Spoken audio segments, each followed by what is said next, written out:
Hello and welcome to The Game Pit. I'm Sean and this is episode 192 and here's Ronan. Full CBBS this morning, are we? This is what we're doing. Full CBBS. Hello everyone, welcome to the game. I am lifting the mood after your 40 minutes of fighting your computer. My computer is very close to going in the pond outside the window at this stage. 2 sets of headphones, sound driver updates. Everything worked. Everything worked, and now suddenly nothing works. Why? You know what? I actually made a little Irish ditty when you couldn't hear me. I was singing an Irish ditty about you throwing your computer in the pond. Oh. Don't talk about it, sing it. Oh, there was a little fella called Ronan. He threw his computer in the pond. Was that it? There was a bit more, but it was rude, so we can't say it. Well, the form on you seems grand after Christmas. Sure. Why not? Been playing some good games, some okay games, but we're gonna have a little bit of a change of pace, aren't we, today, Ronan? I don't know. My pace is very deadened at the minute, so that's a change. We're going to have a little switch around in format anyway. It is post-Christmas, and the tradition is that we do a top 10 from 10 years ago as our first episode of the new year. However, we've been counting down our top 100, and there is a huge quality issue with the top 10 of 2013, Sean. Absolutely terrible games. They're awful. Sure, we couldn't find any. That's not true. You're being an idiot. That's not true. They're all in the top 100. All of them. It was an amazing year. I think I've got 11 games from 2013 in my top 100. Easily the most represented year. I don't know. Was it because I was so excited? I was like 5 or 6 years into playing games by then. I wasn't that excited anymore. But I just think it was an amazing year. So it's very repetitive. It's a lot of games that we know we've mentioned in the last year already. So instead of doing a whole episode on that top 10, we're going to do it at the end. And at the beginning, we're going to go through... we're just going to mention loads of stuff that we've been playing and stuff we played together because we've seen each other at Christmas, stuff we haven't, and whatever. You're just going to get a bunch of rambling. And then we'll do a top 10. And that's the way it's not specifically a picking over the bones, but we will be talking about the games we've played. And we probably haven't played these as much as we'd like to for reviews, so why not have a chat about them? Take that back. I've played all of mine as much as I need to for a review. So back up, have you son. Oh, so up for some, isn't it? Because I got into a couple of these. Right. Before we start talking about the actual we're going to do 8 games we're going to talk about semi-properly. Anything else, any other business you've got for me over Christmas? Did you play any old favourites, any traditions? How did it go? Well, I had a lot arriving, Ronan. I've had my massive mosaic box finally arrive. Was that a waste of space? Not a waste of space? Is there a discussion? I like it. I like you it. You like everything deluxe, you idiot. I've just got classier taste than you. What can I say? Perfectly fine in the retail ranking, which I would say was classier, gaudy boy. My all-in pledge for Skyrim arrived, so I'm looking forward to playing that with Jamesy. Interesting. There are very varied initial reports on that game. What I'm hearing from the general sort of feedback so far is it's a lot lighter than people thought it was going to be, which I quite like because I want to play this with James, because me and James like a bit of Skyrim. And I think a lot of people were expecting a more sort of deep and tactical game, and what it is really is a storytelling game where you're just going around Skyrim doing quests. So that fits into what I need it to be, but I can understand why other people have got reservations. I think there's also reservations about it feels like a wander around game, but you can actually lose and it can be punishing. And that's kind of, and again, I'm not Skyrim's biggest fan and this is all second hand, but whether that is in the feel of Skyrim whereby you very rarely actually fail at anything. You're just doing lots of stuff. Yeah, and there's definitely a timer, because if you don't get things done in a certain time frame, then these loads of tokens keep building up, and if enough of them build up, you found a game. So there is a definite sort of whip cracking, which again, I suppose, it makes it neither fish nor fowl. So you've got this really narrative experience, possibly, but you've also got that whip cracking behind you saying you have to do these things in a certain amount of time. So I suppose the people who want to have a little wander, like I do in Skyrim, they're going to be upset, and the people who want that whip cracking and the more tactical experience aren't going to be too happy with the random wandering. So, yeah, we'll see. We'll come back to it. Definitely one for a review later, Ronan. Definitely. It has certainly suited some people. It's not all negatives by any means. I've heard about it. Some people absolutely adoring it, and others, like you say, maybe caught between two stools. I expect you to actually do shouts when you're doing shouts in the game, by the way. Okay. Right. Roaring at the miniatures. Eddie's got a really good video of a lady who plays Skyrim in 3D and then actually does like dance moves to do her shouts. It is absolutely brilliant. I'll get her to send it to you. Right. It's really I think I need to see that. It's really, really good. What else has come in? What else is coming, Ronan? I'm still waiting for my Frostpunk, which you've had. It's not going to get to the table for weeks anyway. So I don't care when Kickstarter's coming. Everything's so backlog. But yeah, I have got a Frostpunk. I looked at the Cube Tower, and you're going to be so happy with that. I have seen pictures. About half of that big box is just the Cube Tower.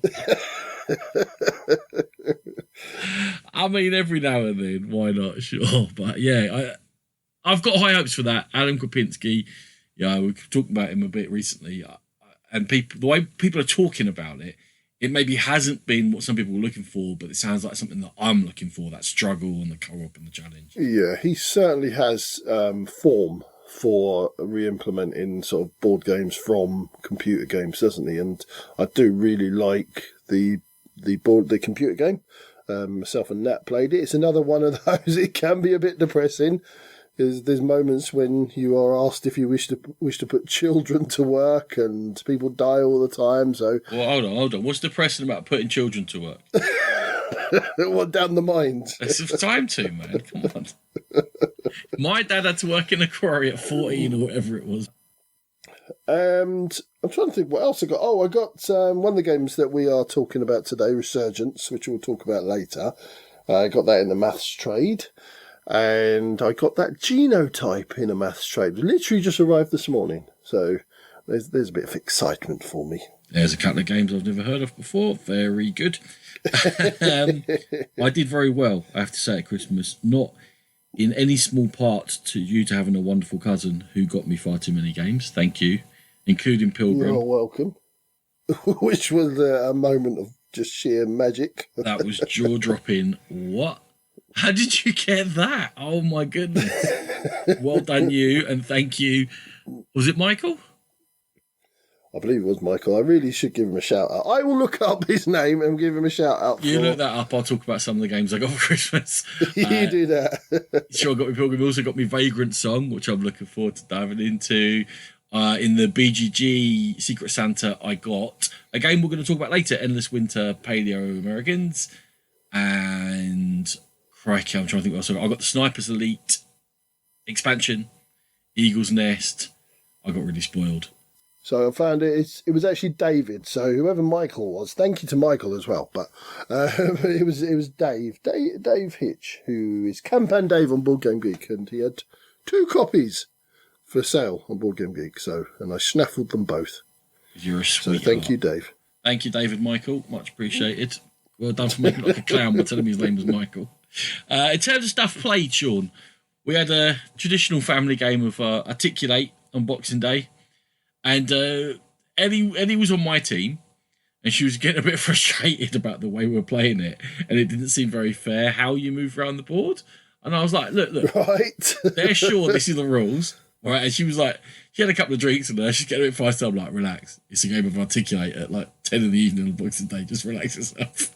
And then the next night I was out with some friends and we all used to play Articulate together. And I was like, how'd you play Articulate, Kelly? And she was like, you play it like this. And then Steve's like, no, you don't play it like that. You play it like this. And then Michelle was like, no, that's not how you play. You play it like this. And then like Ryan's there. He's like, that's not how we play. We play it like this. And I was like, yeah, this is what I thought was going to happen. We played a version of Articulate. It was pretty funny. But whose version was it? We played a version where like you go through the card, there's different colours.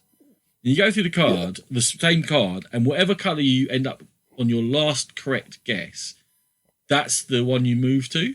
Oh. So you could get 6 out of 6 and just move one space. Right. Yeah, Ellie was doing her pieces. Anyway, that was Articulate. The other thing we played with Ellie while she's back from uni was her first games of Arkham Horror LCG.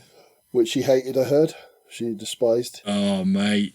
We did it with the starter, little 3-thingy campaign, and there's the pre-built decks that you can get. There's 5 of them. I think Puria gave them to me. He bought too many, as usual. He's a lovely man. Thank you, Puria. We used them just to get in quick and play it. Man, she was like, we're playing it again tomorrow. I'm like, it's pretty late. I've got to get up for an early turn. We're playing it, Dad. You promised me. I'm like, okay. So I've got an Arkham Horror, another one created. For Christmas, in her stocking, she got Fantasy Realms, which you introduced to us. Yes, very good. Love me a bit of Fantasy Realms. We got the deluxe version. I believe she got the deluxe version. Is that right?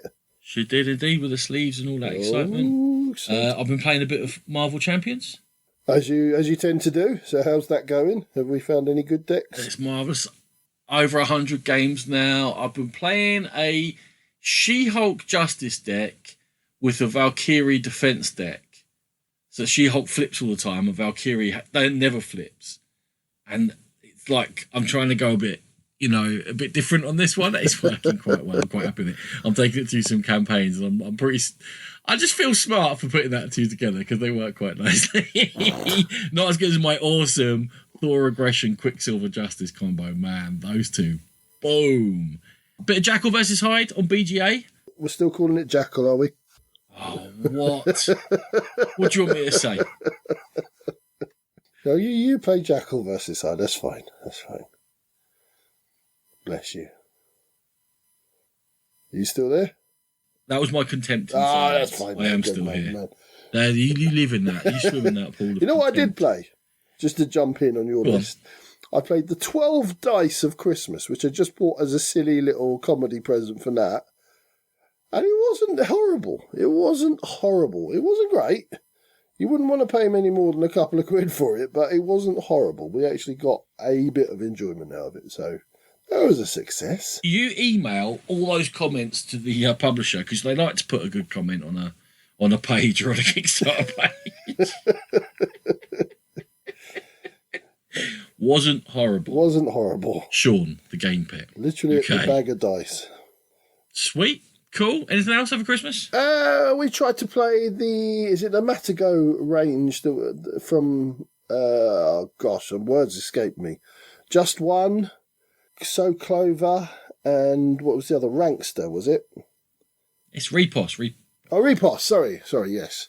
Yeah, Just One. You got all of the details wrong of everything. I did horribly there because it just sprung to mind. And it's not Rankster, it's... no, that's the other... Yeah, you do me in. That's the Ricky Tahita. We played it loads over Christmas as well. It's like we were always cutting it out. Right, you carry on. I'm going to look that up. Oh, okay, so we played those, and I think what we came down to discovering or realising that So Clover was still by far our favourite out of the three.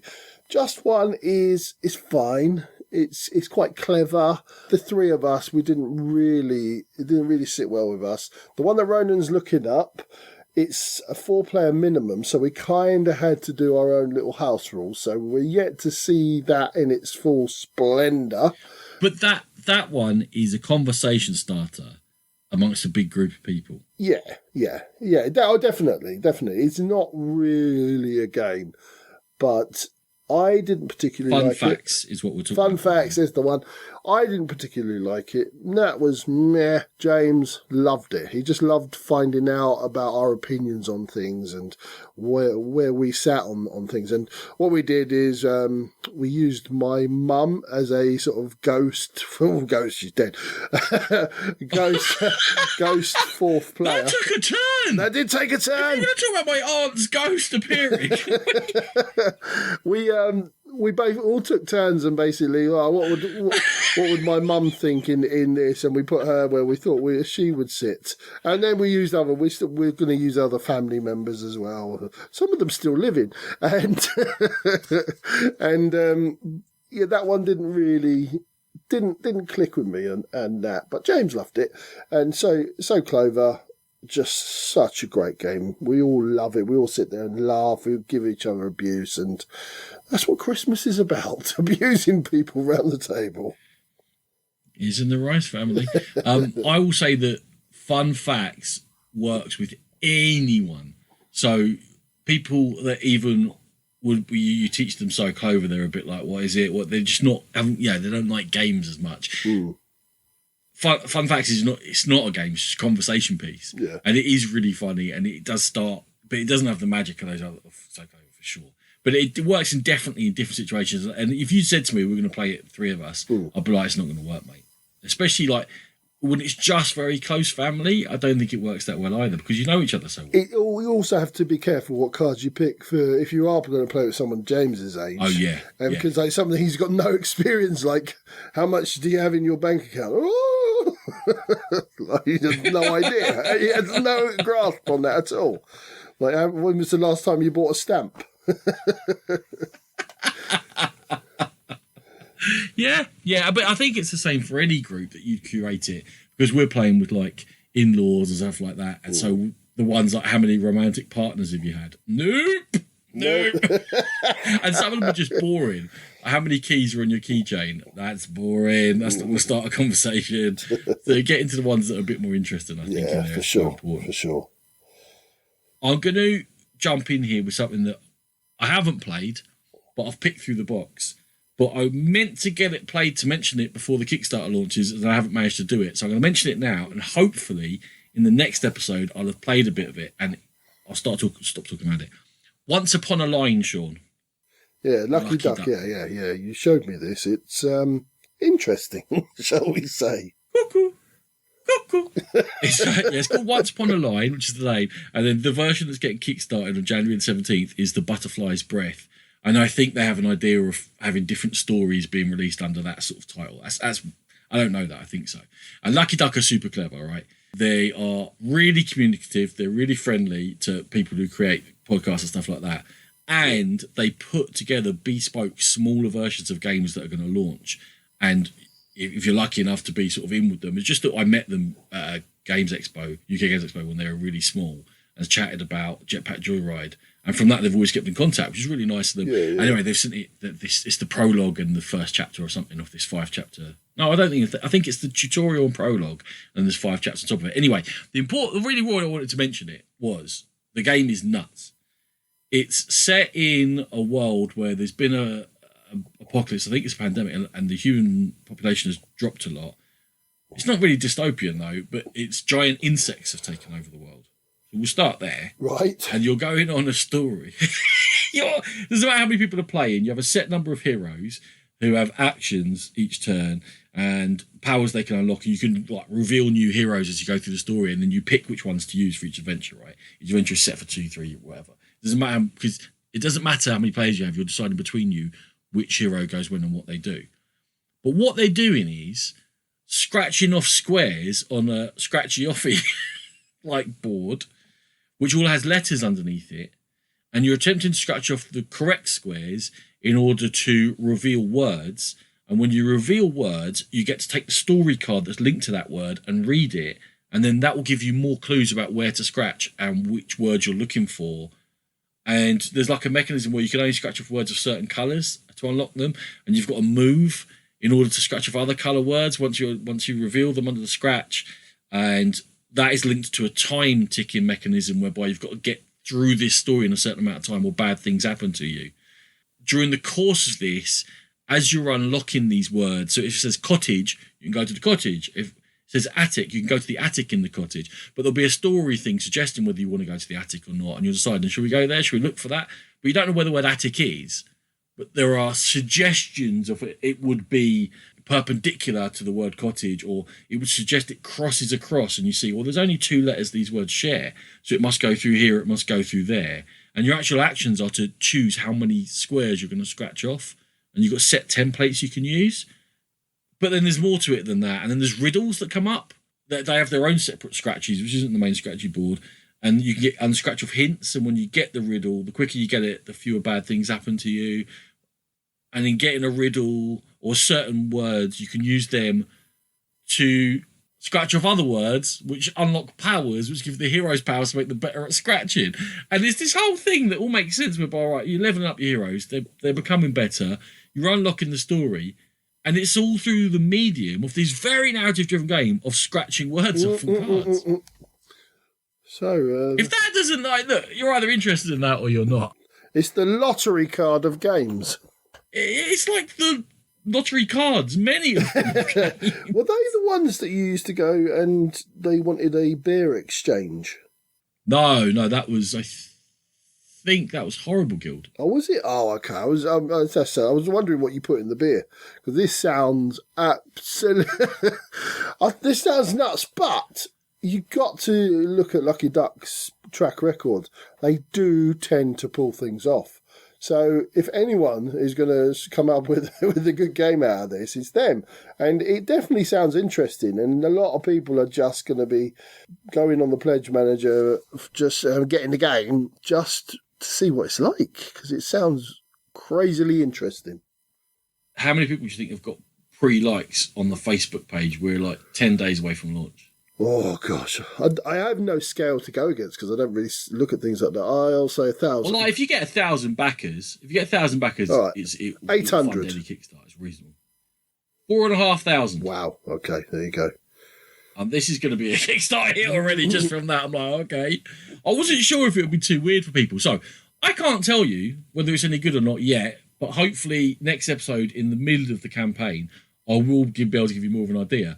But I can tell you that those are the ideas, and cool. Like I say, that either makes you want to go look or it doesn't. It's called Once Upon a Line, Kickstarter, January the 17th. Any other little bits and bobs before we start talking about games we've played a few times? Sure. I suppose no, the other ones are kids' games. I did buy Thomas a Dry Magie game, and it kind of let down a little bit. It was a vampire themed game that I'm not even going to try and remember the name because it was in German, but it was about like scooping little cloves of garlic to wake up various vampires, and you have these little... If anyone remembers the way Spinderella was set up with the little walls, and you move the spiders around and they kind of dangle down, these little scoops go through the roof of the game. A little bit like Lock and Key as well. And you're scooping the garlic around, but there's really nothing to it. Tommy liked it for about 10 minutes, and the rest of us were like, God, let's never see that again. But there you go. Right, that was cool. Sure, that happened. I'm trying to. You keep talking for a minute while I try and look up and see if I can help you with the name of this game. What else did we play with Tommy over Christmas? We played Where is Wanda, which is a game from Habba that he really enjoys. It's literally a Where's Wally or a Where's Waldo type affair where you actually construct a house, and all around the house are little pictures of things, and the little monsters want to find things, and you've got to find it for them, and you've got to go as quick as you can, and there's little clues as to where they might be, and it's just a good age appropriate game where he gets to find things and to shout that he's found them before mummy and daddy. So that one worked quite well. And what else are we playing? We are playing Dino World, which is another Habba game where you're throwing dinosaurs onto a table, and there's a hierarchy of who eats who, as there was back in the Jurassic Age, and we'll throw in the dinosaurs down, and obviously the bigger ones, if they land on the smaller ones, they eat them, and you get points for those, and Tommy is absolutely obsessed with dinosaurs. As my living room will prove, because I've got 5 super colossal dinosaurs in my living room, each of them around about 3 feet in length, with a brachio is 4 feet. You're living the dream. I'm living the dream. He's actually living the dream. So, yeah, I haven't fallen over those at all over Christmas. So that's the main thing. Have you worked out what it is? Well, I'm embarrassed for you. I'm almost sad to say this. Is it about a vampire in a house? Possibly. Die Villa de Vampire. There you go. the Villa of the Vampires. There we go. Yes, yes. Yeah. Wow, your German really is good. How did you work that out? I assumed it was going to be difficult and didn't bother looking at it. I'm going to move on to save you from any further linguistic embarrassment. Right, Sean, you're a sweetheart. Yes, because I lent you your next game. You did. Miss over Carcassonne, which we talked about, pretty sure, in a treasure hunt. You certainly had a good sniff at it in Essen, didn't you? I did. If they hadn't shouted at me at the booth for being in the wrong queue, I'd have bought it. But every single Essen, you managed to have a row with somebody. Or somebody upset. I joined a queue, queued in it for 10 minutes, got to the front and got shouted at for being in the wrong queue. I'm like, why didn't you tell me 10 minutes ago? I just joined the back of this queue to your stand. No, that queue. I just thought that queue was for a different till. No, it's not. Go like, whoa, all right. But were you wrong? Oh, well, I was wrong. Yeah, I joined the wrong queue. There was no indication what queue you're supposed to join. It's magic. I don't know. Anyway, whatever. They didn't get a penny of my money. I borrowed it from you. Who's laughing now? They are, because I'm going to buy it, because I really love it. There's the review. Go on then. Tell us about it. So, it's Miss over Carcassonne. There are tiles in there which can be added as modules to normal Carcassonne, but the whole crack of this one, it is a cooperative version in which you're putting tiles down and the game's trying to kill you and you're trying to beat the game together. And what it adds is there are myths, as more or less half the fields are now myths, and they have ghosts in them. And when you put them down, you're going to have to add ghosts to the board. It's a limited pool of ghosts. If that pool ever runs out, then you've lost the game. And there are 6 levels. As you go through and learn the games, you learn it very basically. These ghosts come out and you got to manage it a bit. And when you score points, you got to get to the target before you run out of ghosts. Great. It then adds things after that. The bits that will go into a module for normal game of Carcassonne are castles and graveyards. I don't know what they're doing in normal Carcassonne. In this, castles are like monasteries, but you want to surround them with the mists with the ghosts in. So they create perilous areas, because generally separating off the mists helps. Because when you close off completely a bank and create a field, if you like, in old Carcassonne money, all the ghosts in there disappear. But you want to surround these castles, so you're creating peril for yourself, but to score points. And the graveyards are even worse. They're actually the bad ones, because every graveyard in play, whenever you add any ghost to the board anywhere, you add sort of like a semi-permanent one to each graveyard. And you're talking about having a pool of 15, 13, 11 ghosts. It's not many. So you've got to get the graveyards initially surrounded on 4 sides. When you get to the really hard levels, on all 8 sides, before you can close them off and you're not spanking loads of ghosts out. Also, to close off graveyards, you have to sacrifice and bury meeples. And you've got really limited numbers of meeples. And the meeple management is incredibly interesting. Sean, in terms of the meeple management, you were talking about Carc when you did the top 100. And you said that, you know, you played in a certain way several times, which was quite, for want of a better word, basic. You had to your own city, the other players had to their own city, you had to your own roads, the other players had to their own roads, and you're doing your own little thing, more or less. And the comboing up and other people that open opportunities to jump in on your city and stuff opened your eyes. Yes. That comboing is absolutely at the heart of being able to do well at Miss over Carcassonne. Right, so you kind of have to think in that kind of what I would term as slightly advanced Carcassonne play to really succeed, yeah? Is that what you're saying? 100%, because like if you score a city and it's only you in it, you score those points once, you score the 14, 16 points, whatever. If you manage to get 2 colours in there, you double it. If you manage to get 3 colours in there, you triple it. And managing the pool of ghosts and using like your 4-point cities or your 2-point roads, instead of scoring those points, you can just take some ghosts off the board to manage that pool while you're setting up the big scoring opportunities, is what we found to be like a really successful way of doing it. Sean lent it to us last week. I've played it 8 times in the last week. I've only got to level 4 or 6. Even to get that far, you have to have this thinking and you have to have this planning ahead. And you have to have the right, how are we going to help each other out? How are we going to... And you might think from that, that's not going to work very well 2-player. It might work best 2-player, because it's actually really tricky. Because instead of having 5 meeples of a colour, you each have 3 meeples of 2 colours. So I can combo with myself. Yeah. But I still have to set it up in advance. I still can't add 2 into the same city. I have to have them down and then link the 2 cities. I know you always say this is a people problem and not a game problem, but is it difficult not to quarterback? If you had somebody who wasn't at your level, had only played Carcassonne sort of very sporadically and very friendly, would it be difficult to not say to them, well, if you go here, that's the better option? Or can you just sit back and let people get on with it? I think you answered your own question. Well, how do you find it? Were you sort of biting your knuckles in frustration, or was it just something that you were both in tune with?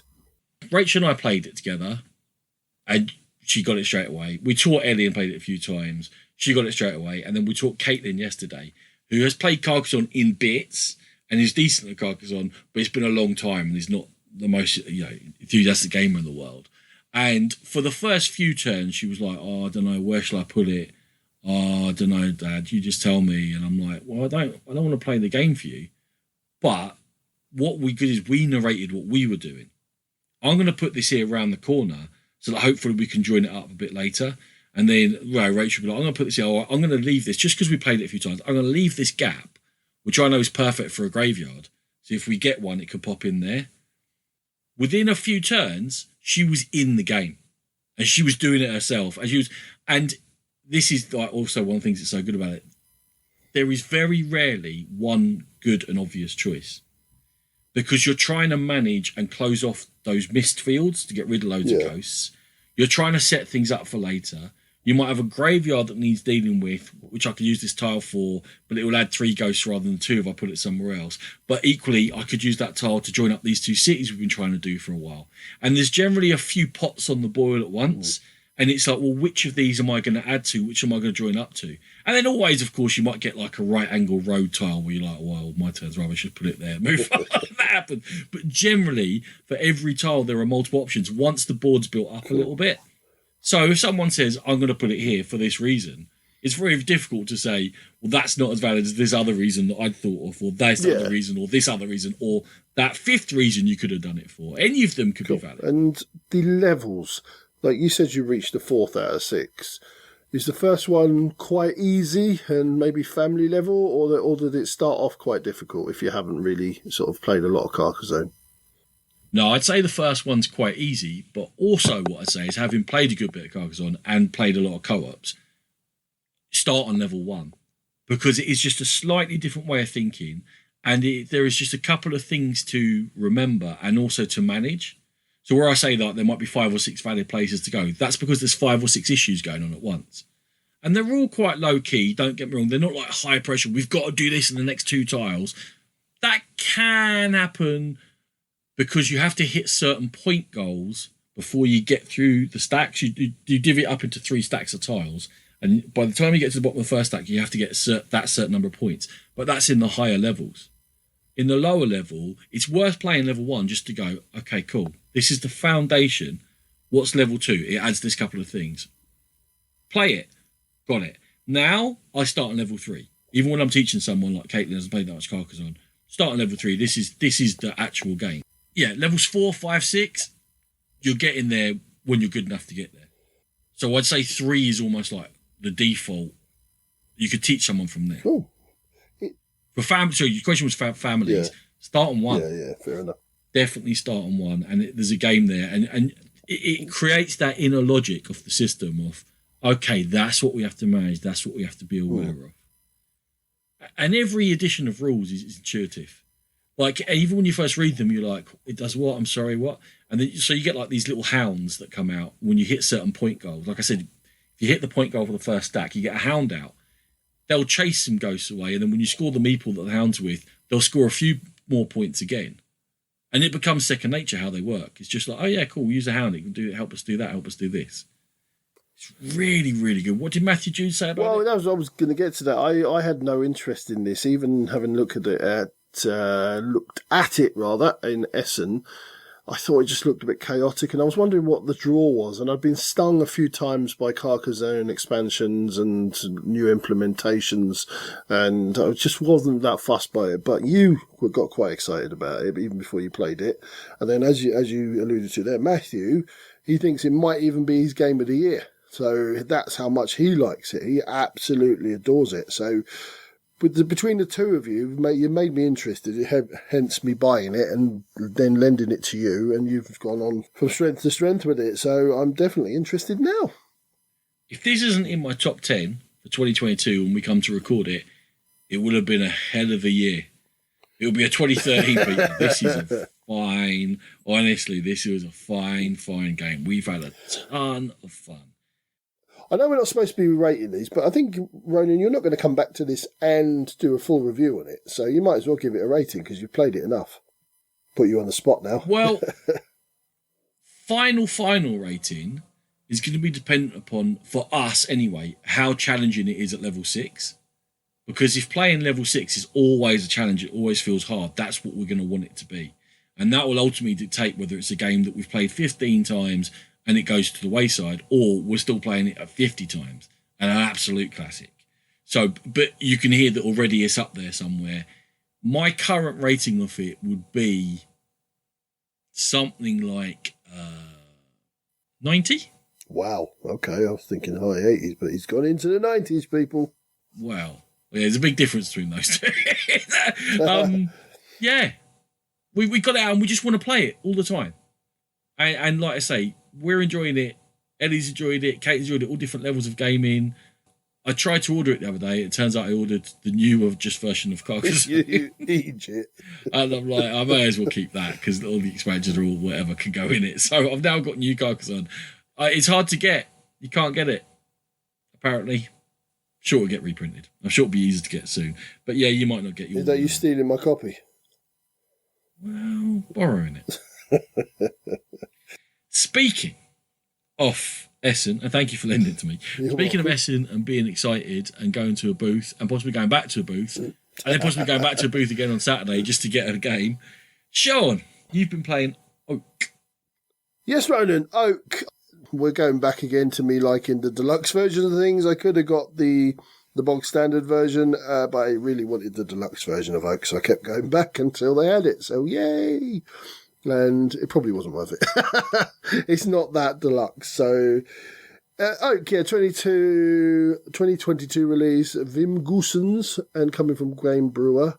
It's all about you are a party of druids or a clan of druids, and you're all worshipping the life-giving tree. You are basically vying with the other clans to pay the most respect to the tree, and whoever does it the best is going to win the game. It's a worker placement game, but it's a worker placement game in which you can upgrade your workers. So you've got your basic workers that are your active workers, and they can go in various spaces on the board. And the way you activate them is by playing a card. And the card has two uses. You can play something to the board, or you can play something into the tree. But you don't play your active druids into the tree. You play your passive druids who are all gathered by the tree. So there's a kind of to and fro, or getting workers into your active pool, or keeping them there so that they can go up into the tree. So there's that's one of the things about the game. And as I said, you can upgrade and you can become a sort of a leader, a druid, or a elder, I think they're called, druid. And each of the elders has a special power. Normally you have to pay extra if you want to place in a place where there's already someone's worker. And one of the elders does that where you can do it for free or get an extra resource. And there's one even there that if you get the right potion out, we'll talk about potions later, that elder can do all of the powers of all the other elders. So lots of different scoring, Ronan. I don't know how much you know about this, but there's lots of different elements where you can go and try and really capitalise on. I heard it's short of an icon or two. Yeah, there's a few icons. But I think they all make sense. I think. Are we talking dozens? Are we talking hundreds? We're talking dozens. We're not talking hundreds, no. Small icons, small print? I haven't had any issues. I haven't had anybody that did have any issues, so I can't say that that's true. I don't think it is because I don't think that bears fruit. Okay, unlike an oak with its Well, acorns. there you go. There you go. I like it. Every game is different with setup, and you're setting out and you're going, oh, this one does it a bit differently to the other one. I touched upon that, the elder that can copy all the other elders. The opportunity to create that elder only comes about if you put the right potion out. Every game you're going to have a stack of number 1 potions, 2 potions, 3 potions, and they'll all do different things, but the 3 potions are the special ones that you can either do that, or there's a special set of action cards that you can get hold of, and they just do something quite big to the game and give you that an ability to really sort of boost up your powers. So that's where the elder for that comes in. So yes, to answer your question, there are lots of things that you change from game to game.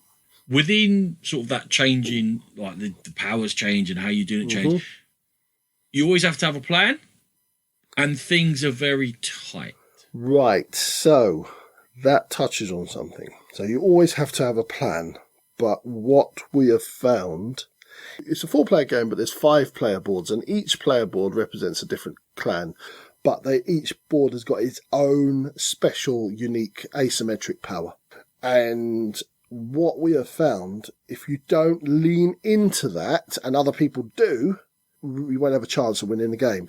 So it does really, really heavily push you down a certain strategy or a certain tactic within the game itself. Some of them are more obvious than others. I think some of them need a few plays to bring out what you should be doing and what you shouldn't be doing. Some of them are literally, you get more resources, so go and make more potions. So that kind of felt a little bit railroaded in times. There's trains in it. Yes, druid trains. Okay, groovy. All right, no worries. I'm really trying hard to reach for a joke, a pun on druid and trains. I can't find one yet. I was like, sickle, line, missile. No. We'll move on. Just move on. We'll do without that pun. Looks gorgeous, Sean. Very beautiful art. It does have that toy factor. So when you upgrade one of the druids into an elder, you literally put an item of clothing or an item onto that meeple. So it might be a headdress or a satchel down the side, or one of them's even got a couple of little birds that sit on his shoulder. And so it definitely has the toy factor. Quite fiddly at times, especially the birds. They always fall off. I bet you love that. You little saddo.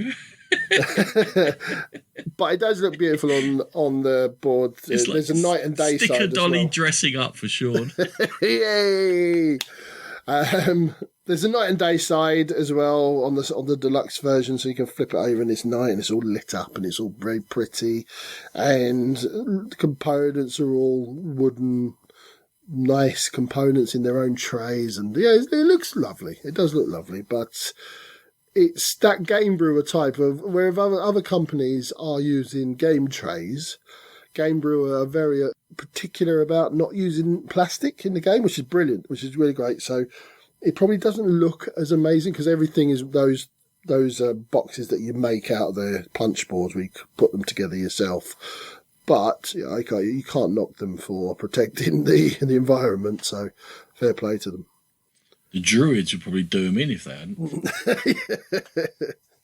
It all sounds like I'm getting tempted towards it. It's tight, it's varied, you got to have a plan, it looks nice, 5 rounds, doesn't overly last. So why wouldn't I be too excited to have it? I'm going to ask you, but I'm also going to throw something at you that I have seen mentioned again and again. I've got a very...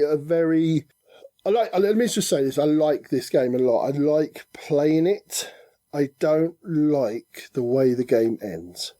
And I have a bit of a problem. Wow, that is definitely part of it. That's what I've heard.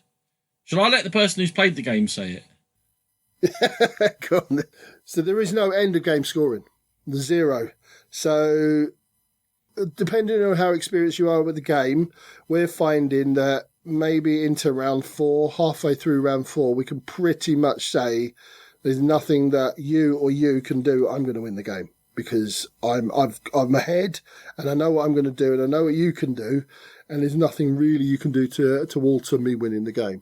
And we've kind of got to that point now, and it's kind of an anticlimax. It's a massive anticlimax. I would love there to be some hidden end of game scoring in there, just to keep you on your toes. Just even if you do think you're going to win the game, just so you just have that inkling. More, I don't know. Maybe Natalie's holding 2 or 3 cards that I don't know about. So that's my problem with the game. That seems to be the general problem.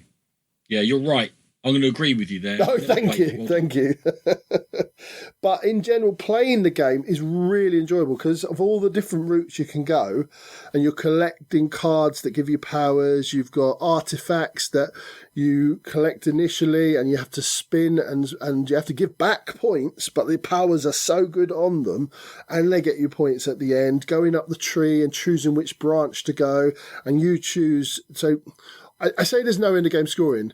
There's an end of branch scoring. So when you get to the end of the branch, you score, but you know who's going to get there. So you know who's going to score what. So if I've got loads of the beasts cards, hold on, branch line was the pun. There you go. You got there in the end. Well done. Okay, insert branch line pun back. So, 2 minutes. Right. So yeah, if I've got all the beast cards and there's a scoring for everything. There's like a when you reach the end of the branch, there's a scoring for everything. So if you've got loads of potions, if you've got loads of beast cards, if you've got loads of artifacts, there's even one for if you've got loads of points, you score more points. So you'd know where people are heading down. So I know that Matthew's going to the beast one because he's got all the beasts and he's going to get there because he's way ahead of us, and it's not in our interest. So I think as the game goes on, we could start negatively heading towards the different scoring. So if I know Nat's got loads of potions, then maybe I get there first, so she can't score it. That's maybe a tactic we can explore a little bit more. But as per when the game finishes, it's over and there is no more scoring. Give me a 3 games rating of Oak. Well, I think it started at an 85. It's now at about a 74. About 47 for me then. Got it. Cool. Bless you. I know where it is. So very wrong about games, Sean. Yes, the podcast. Do you ever listen? I have got them on my new list. I've gone through loads of recommendations and I've got them to listen to. I was talking to you the other day, actually. I listened to Punchboard Paradise, who've got a really interesting draft thing that they do. It's not like a straight top 10, and it means that nobody can have the same 2 games. So the one I listened to was overrated games, funnily enough, and they were literally drafting games. Well, I'm choosing this one. They're like, I was going to choose that one, and they say how rubbish it is, and everyone goes, yeah, fair enough. And then the people who listen vote on who's got the best list. So I thought it was quite entertaining. I love a draft format. Anything. Like they got a bunch of players together for the last tour and drafted their best ever British and Irish Lions. And then they were talking about, I've gone for this position because like the first player is better than the second player, even though like other positions. And I was like, I love this. I can watch this for hours. So I've put them on my, I've downloaded 5 episodes over the last 5 episodes. So they are ready to be listened to. Anyway, so very wrong about games. Have been banging on about a co-op card game called Regicide for many, many, many months. And I, on the back of that, whatever, I added it to a basket for free shipping or whatever it might be. And I'm like, yeah, why not? And then we were knocking around, weren't we? And I was like, I've got this little game that maybe, and we did, didn't we? Me, you and Ellie. We did, yeah. You asked me what I wanted to play. I was being a bit of a misery. I said, I don't really want anything too tricky, which you fooled me. But I definitely said I wanted to play just a little card game. I've got a little card game that's a co-op. You won't have to think too much in this one, Johnny. Don't like it. That's exactly how I speak. Well done there. I'm going to go a bit boastful now because I'm taking the mick out of my squeaky voice. It's just a little card game, man. It's just 52 cards, ace to king of the 4 suits. Each of the 4 suits have got a little power. And the picture cards, the jacks, queens and kings, are attacking you. And you're using the other number cards to defend and defeat them and trying to defeat all 12 of them. And like I say, the 4 suits have got different powers. You can defend with them, you can double up your attacks, or you can get cards from the joint discard pile back into the joint draw pile, or you could draw cards from the draw pile. If you play hearts, you get to do that. So you're managing this deck between all the players. You're making sure everyone's got enough cards in their hand. You're looking to trigger off every time you play a card, it attacks whatever is the current enemy. The jacks need, I'm going to mess this up, 20 to kill. The queens need 30 complete power to kill. And the kings need 40 power to kill. So if I play an 8 down, I've done 8 damage to this jack. He's got 12 left. He's going to hit me back for 10 every time they hit for 10. And let's just play the spade, because the spade will prevent some of that for every attack while that jack is still in play. Clubs are double power. Like I said, hearts lets you move cards from the discard pile back into the draw pile. And diamonds let you share out cards from the draw pile, but only up to people's hand limit, which is player dependent. So if you play a massive diamond in order to do loads of damage, but everyone's mostly full of cards, you've wasted the potential of that.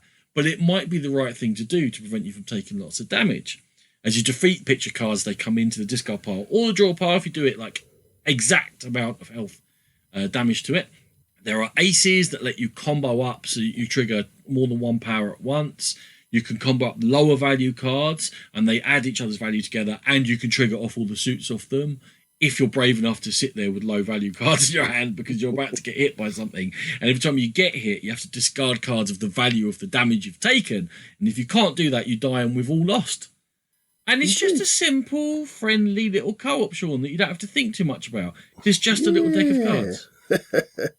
You son of a gun. Yes, it was quite thinky. So I think you mentioned that So Very Wrong About Games really struggled to beat it. We heard that information. We were like, right, hands rubbing together. Lovely. Let's get into this. Let's show them. And the key factor for me in this game was you're not allowed to talk to each other. You're not allowed to say what you've got in your hands. Like, you can sort of show each other, I've only got 4 cards left and things like that. But all other information, key pertinent information, is you can't say it.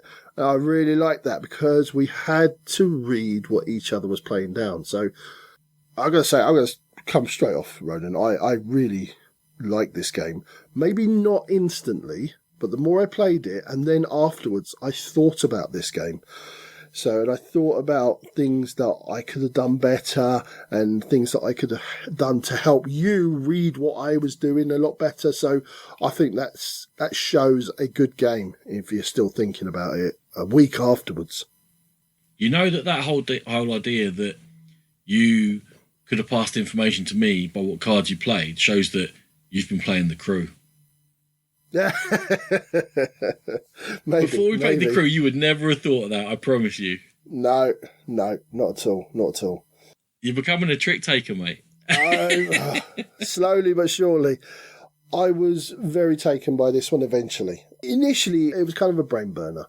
And it was punishing as well, though. It was very punishing. Is punishing. If you pick one wrong card out your hand and you play it, and suddenly the repercussions come out, and you go, "Oh, if I'd played this card, oh no!" And it's incredible that it does that to you because you think, "I'll play this one, I'll play that one." It doesn't matter. It always seems to matter. 100%. And you have to be watching what everybody else has got in their hand and the types of cards they're playing. You have to do it because you need to know. So if I can see that Ronan's got 2 cards left in his hand, and even with those 2 cards, the last card that he's played wasn't a diamond that's going to get him more cards back into his hand, I know I have to step up to the plate if I've got a big old diamond and I need to play that to get him the cards into his hand. Otherwise, when it gets around to him, we're going to lose the game because he's going to die. He's not going to be able to pay the penalty for when he gets attacked. But that's the beauty. There's not just that. I could defend a big old defend card. I think, was it clubs or spades that you defend against? Yeah. So I know that he's not going to get hit. So when it does come round to him, he's not going to die. And then we stay in the game. So he's very, very clever in that aspect. It could be played with just a deck of cards. They literally are like that. But what they have done, for me, for the cleverness of the game, I was happy to pay a few quid for it. I love the artwork, Sean, and it's not something I'm really too fussed about. I wasn't fussed at all. I wasn't fussed. No, I thought it was odd. It It was quirky. Let's say that. There was some strange old characters in there. Yeah, I like that. And I thought that actually the enemies, some of them were ominous without being sort of like obviously over the top evil, like the cardinal looking one and stuff like that. Yeah. No, I get that. And also the cards did stand out.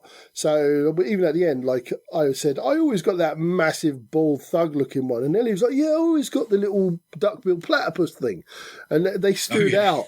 So we were talking about them. So it did something.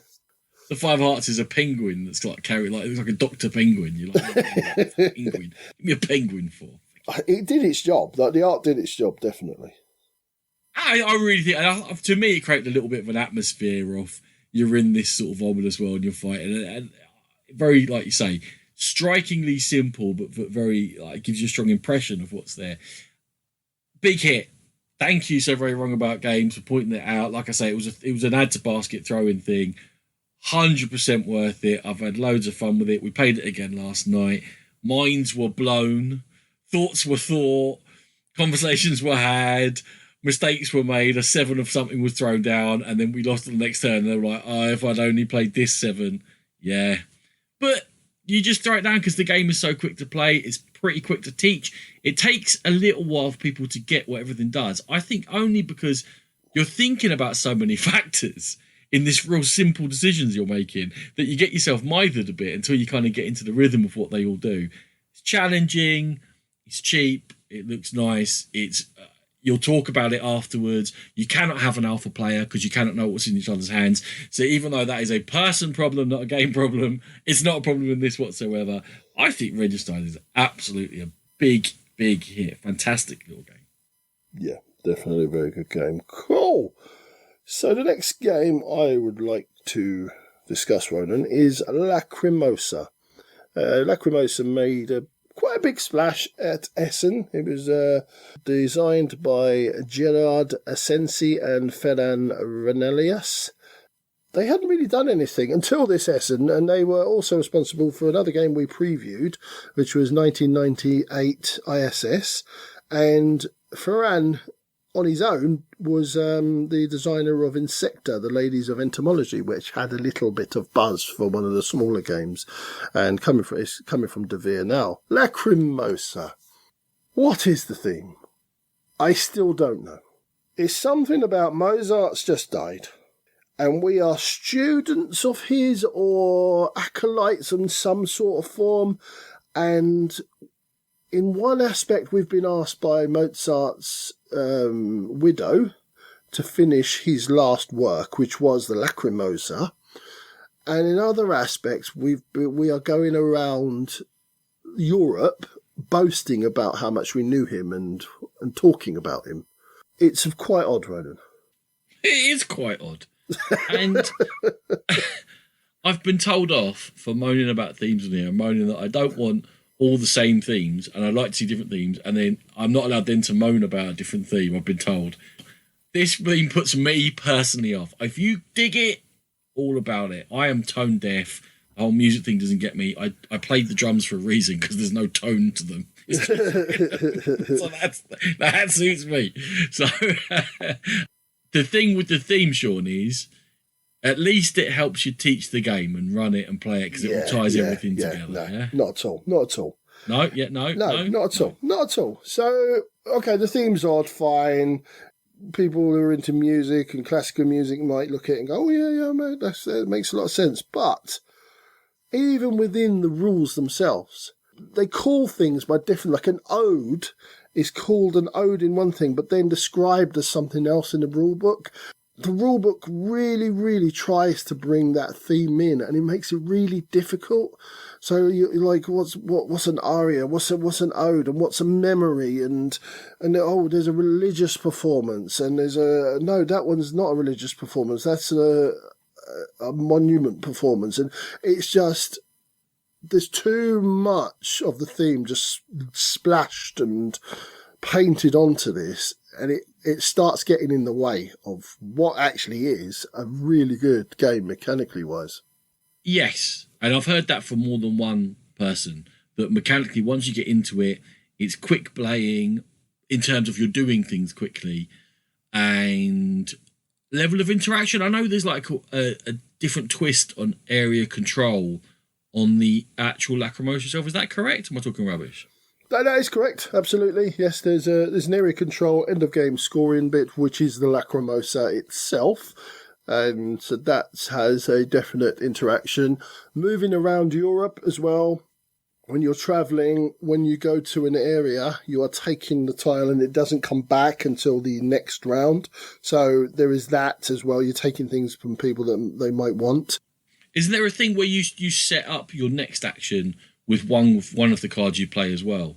So you always have to think about what you're going to do next turn. They're not really. At the end of the round, you're thinking about your next turn, and you are constantly having to think about sort of what cards to keep. So what happens? The main way of playing your turn, the main mechanism here is you're going to play 2 cards. And it's a sort of a dual layer board where you can slide the cards in. And so the bottom half of the card is going to be resources that you're getting. So it's your income. And the top half of the card is the action or actions that you're going to play on this turn. So you're choosing 2 cards out of 4. Now, it might be just that you're hoping to play those as income and get other cards. And then you draw 2 cards into your hand. At the end of the round, you have to think about what card you would like to be in your hand for the first hand of the next round. It's not the be-all and end-all because you're going to get 3 other cards, but you might set yourself up for something. So I finished this round and I really want to do a memory action and get a memory card. So I'll keep that and make sure I have that in my hand for the first turn of the next round. So there is an aspect of kind of making sure you have stuff to chain off things. Again, reports that it's set up really to be played with a full 4, and you have to mess around with setup and stuff if you're playing with fewer than that. How have you found it in terms of player counts?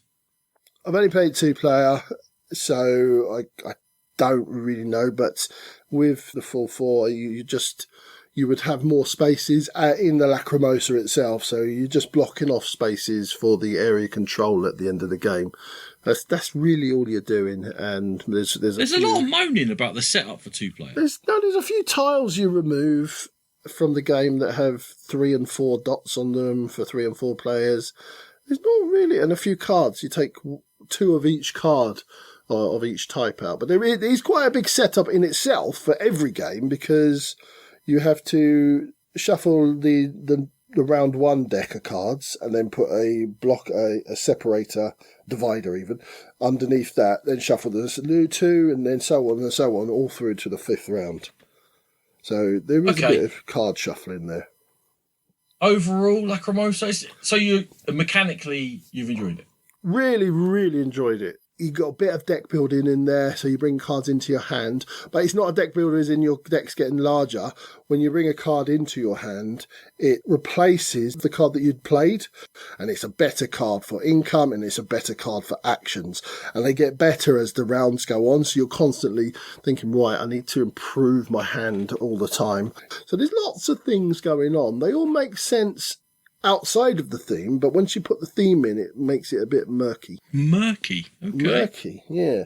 In general, I thoroughly enjoyed my first couple of plays of Lacrimosa. I won't give it a score yet, because I'm still discovering the game, but so far, it's right up there in terms, and I'm quite surprised, because I wasn't that fussed about this in this, and the theme put me off, and I'm glad that I made a horrible mistake in Thirsty Meeples and bought a game that I just wouldn't ever have played and had to go back and change it. Yeah, you got it by accident. I got it by accident, yeah, pretty much. So, yeah, Lacrimosa, so far so good. Very nice. And like I say, I keep hearing good things about it. Okay. Calico, Cascadia. Verdant, sorry. Pregnant pause for a reason? You're so disappointed in it, though? No, I was actually I thought you were going to say Verdant, and I was going to say, yeah, and that's the order they should be in. You're probably right. It's a drafter, which is a game of 2 halves and 2 bits that come together to make the whole. And that's not mechanically, well, kind of, but it's thematically as well. You're drafting plants, and you're putting plants into a grid, checkerboard style, with rooms which come in 5 different colours. And plants want different levels of light from these rooms, and that will give them a bit of sort of growth tokens on them. Then there's other ways in which you can add growth to the plants, and when a plant gets all the growth on there that it requires, then it's eligible to score you points at the end of the game. When you're drafting, there's a lineup of 4 plants or 4 rooms, and you choose a plant or a room, but there's a tile in the middle, and you take the tile with either the plant or the room that you take. The tiles are going to be either these equipment that helps you put growth tokens on either loads on one plant or 3 on one each on 3 different ones or something like that. Or they're going to be items that are colour linked that go into rooms that will help you score points for what's around those rooms. Yeah. So you're drafting different types of plants, you're drafting different coloured rooms, and you're drafting items that help you score the rooms or grow the plants to score them. And that duality between the two types of things that you're drafting goes all the way through, because there's very little link between them. And when you're building a checkerboard, the only link between what plants you're actually putting next to what things is that certain plants want certain lights, and there's colour matching as well. But there are so many different colours coming through that it's very hard to get all these matches. And it's very hard to get a coherent board put together. And it's very hard to feel like you've actually created something that you're happy with, Sean. It's a game of constant compromise, which is very, very simple mechanically. Yeah. And we always say we like to have something built by the end of a game. You go, I made this. I look at what I've made at the end of each of my games of Verdant, and I feel a bit like looking back on my year 3 pottery in St. Gregory's and Ealing. And I go, how did I ever think that looked like a wise man? I don't know what that is. I have written down two major issues I've got. The first one is quite simply that it's quite lucky. You got very sombre. I feel like you're about to really give this a kick. You're like, whoa, what's going on? I had quite high hopes for this game because I love Calico, and I like the other one I can't think of the name of. What's it called? Cascadia. Yeah. Cascadia, that's the one. I like Cascadia, although it does have its flaws. But this one, just right from the off, it felt like I'm going to have to be lucky to get what I need in this game. And as the game went on, that feeling just increased and increased, because you kind of hone in on what you want to see coming out in the draw. So you might want to see blue rooms or plants that really like sunshine. And if they don't come out, you're kind of hosed, because you have to choose something. Something has to go down. And if they do come out, then your choice is very, very obvious. Well, I desperately want that blue ornament for the room, for my collection of blue rooms. So therefore, that is the obvious choice, and that's the only real thing I'm going to go for. I'm not fussed about the other stuff. You're choosing from a load of old crap too often. Basically, you're choosing from a load of old crap, or you've got a very obvious choice, is what I'm trying to say. And if that's happened, it's fallen in your lap and you don't feel clever, you're like, well, that's 100%. Because everyone is setting up a bit of a grid where they're going, I'm trying to do this. Like no one who's ever played a game is going to look at this and not set up some sort of a grid and go, right, like you say, blue plant. Blue plant goes there, it's perfect, score me a load of points. Give me a blue plant. Give me a blue plant. Give me a blue plant. Oh, I'll take a yellow room. And it's also very easy to look around the table, and like I was the furthest point from Rachel, but I knew she was going mad for the blues, and she wanted blue ornaments to really hit her scoring. So it would be very easy for me just to take the blue stuff, especially when my stuff wasn't coming out, and it was just a no-brainer. So, and that's it. The negative draft isn't painful because half the game feels like a negative draft. Yeah. I'm taking something I don't really want. So it's not like you're like, oh, I'm giving up that to stimmy you. It's like, I'm giving up nothing to stimmy you. Like, these are just bad choices for me all round. And I was wondering why it felt like that so badly. And I think it's that, to me, is that duality thing of it's trying to do too much with such a simple draft. It's trying to do colour matching and get the right ornament, and then you need those like that soil or that trowel or whatever in order to grow the best plants to score points for them. If you do that, then your colour matching becomes less important. And it's just, for such a simple draft, there's too much weighted on it. Yeah, I think you're right. I think it's overloaded the tactics of the game and just made everything inconsequential or lucky. It does feel like kicking a puppy. It's not a horrible game. Like I didn't hate playing it, but the more the game went through, because I only played it once, I kickstarted it. I've got a copy, and I've never been that fussed to actually break out my copy, having played with you guys, because it was meh. It's fine. I'll play it if Nat says I really want to play it. I'll play it, but I'll go in with my eyes open this time. Well, I'm a bit gutted because, like, when those plants were coming out, I played it a few times, and like Eddie's looking at them going, "Oh, it's one of them. Oh, Bree's got one of them in her room. Oh, we've got one of them at home. Oh, Caitlin's got one of those upstairs," because they're into houseplants. They love them and they grow them. We got them, like, Caitlin's whole window is covered in houseplants.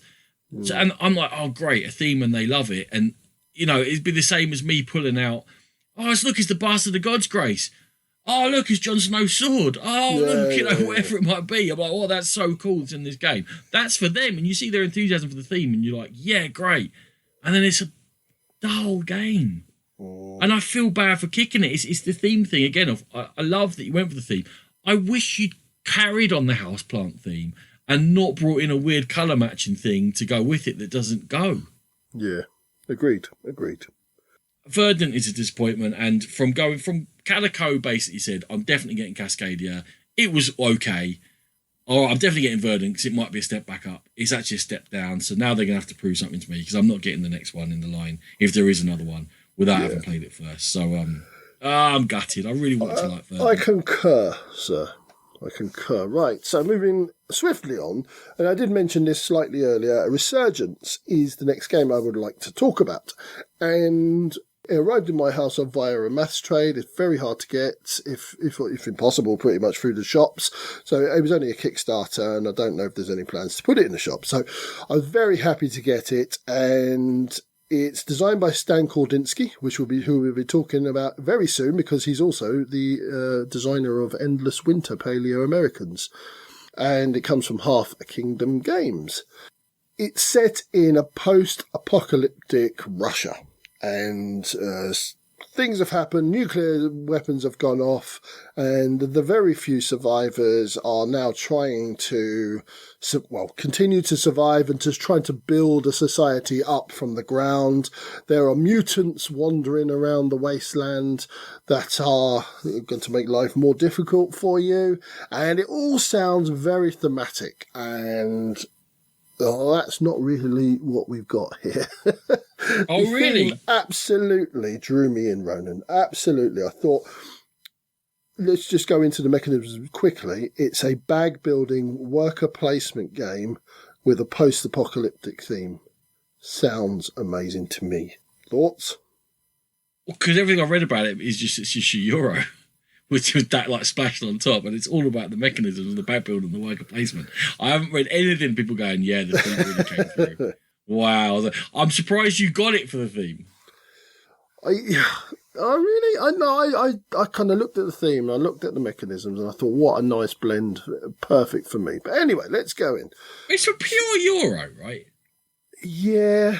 Well, let's get into it now. So the mechanisms in the game are, as we talk about, bag building and worker placement. So your programming is another mechanism in there. So you're programming behind a screen where you would like to place your workers out to. And that does two things. So obviously you're locked into the type of area. So there's three types of area. You've got this red area, which are the city areas. You've got the blue areas, which are the port areas. And you've got your own home board, which is your base. And you're trying to build up your base. And you can place workers in there. The more you sort of build it up, the more options you have there. You've also got three tracks which correspond to those three areas as well. And if you've got the most power of workers in a track, then you're going to move up this track on the board, and that's going to give you rewards and end of game points. So there's two aspects to that. But when it boils down to it, right then, there's not really that much choice where you go to. A lot of the worker placement areas on the board are repeated, although the rulebook made it feel like this was a really meaty game, and I thought, oh, God, we're going to have to get our teeth into this. By round 4 or 5, we were kind of like, Yeah, I think we've seen everything here. We're kind of just repeating ourselves and doing the same things over and over. I'm shocked because I'd never heard of it before you put this on here. Yeah. No idea whatsoever. And then I was like, I wonder what this is. Looked it up. Bag building, worker placement, very highly rated. Yeah, okay, Kickstarter bounce. You're gonna like it more. It's gonna find over an 8 rating. I'm like, what? Looking through the comments, all of them solid euro, really enjoyable. Worker placement works well. Bag building fantastic.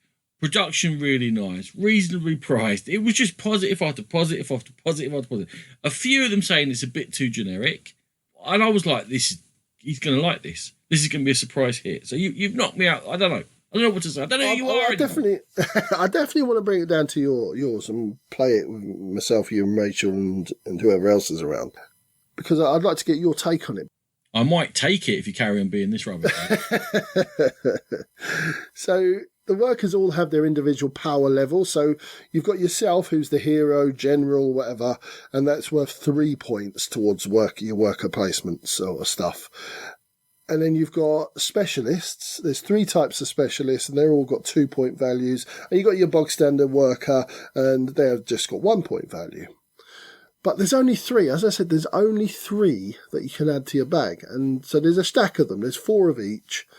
And there's not enough spaces where only they can go. There's like 1 or 2, but there's always ways to get around that.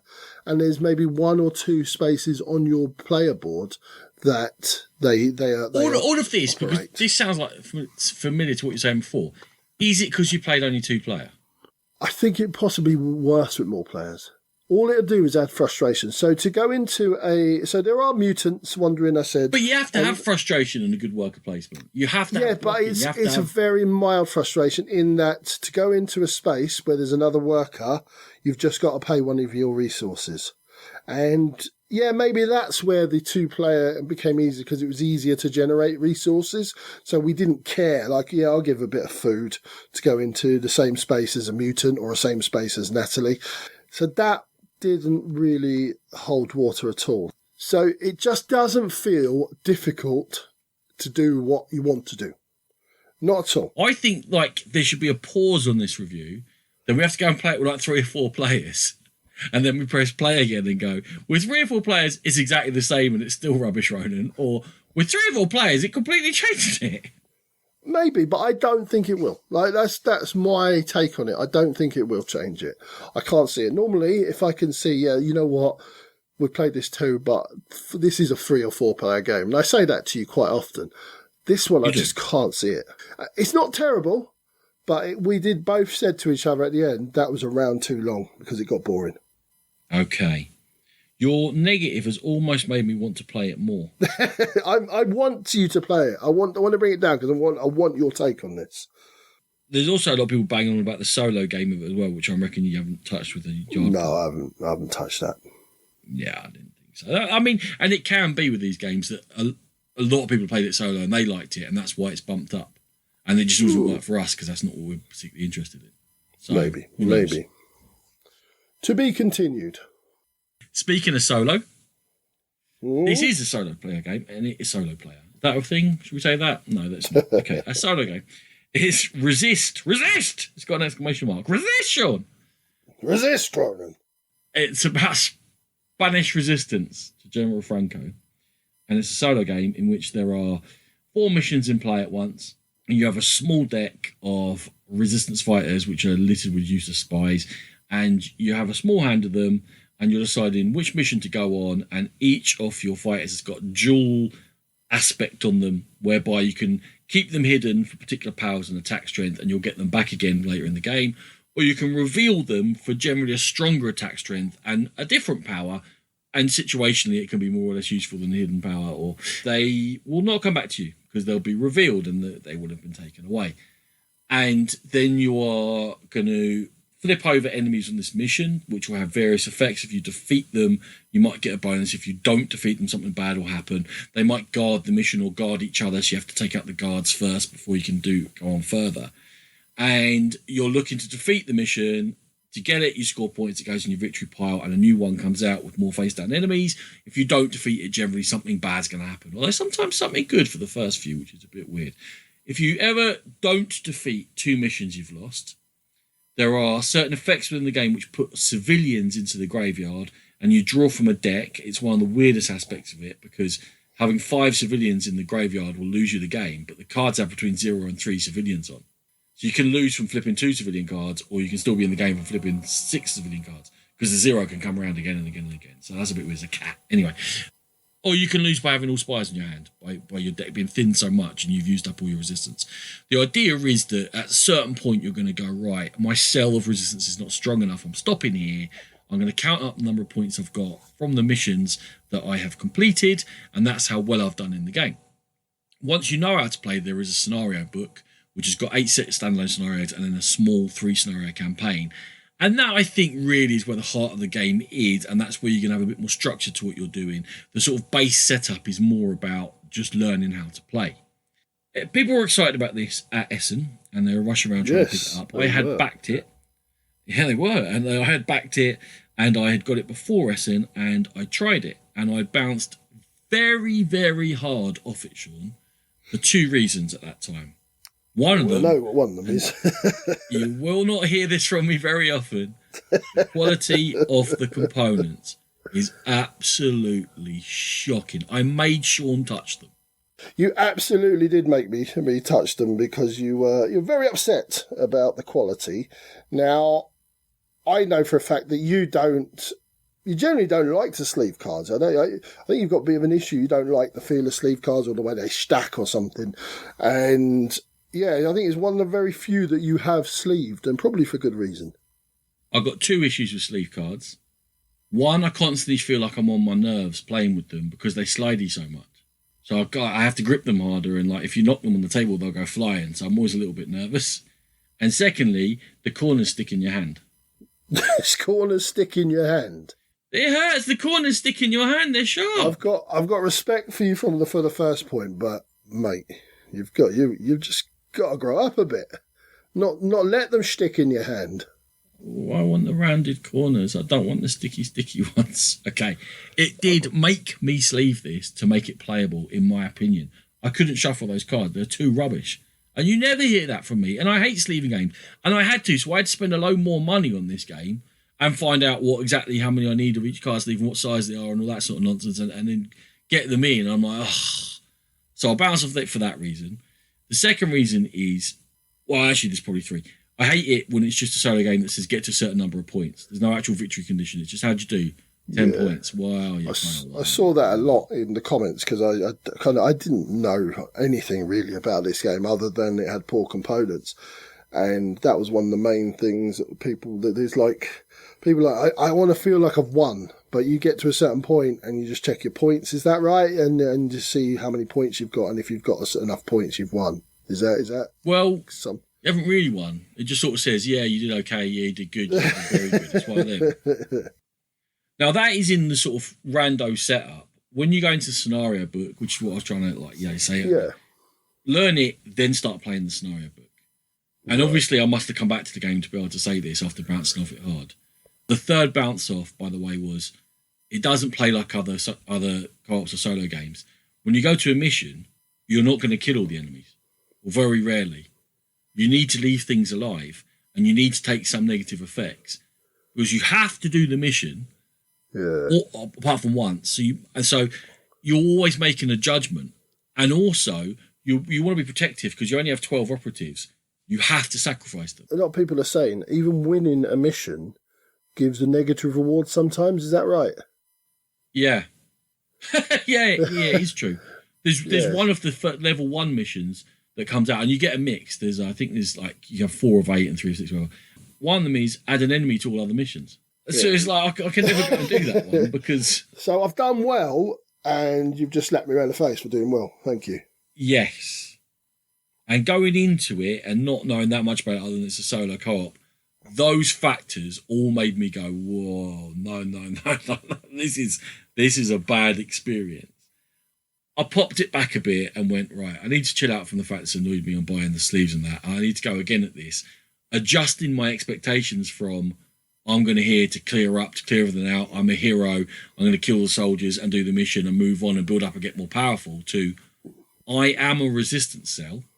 I start and I'm going to get weakened by becoming active, because some of my members are going to get killed and the army's going to be more aware of me and they're going to start hunting me down. And I am very much eking out my resources, and I am targeting certain missions and going, I need to do that one. I need to do that one hard. And we might sacrifice 2 or 3 of our comrades here. And other ones I'm like, let's just squeeze through this one and take a bit of a hit, and just like, because we can't do them all. It's a complete change of mindset. I can see that, absolutely. Is it too hard for you? So there were 2 types of, like, most people on BGG said that this was really hard and punishing.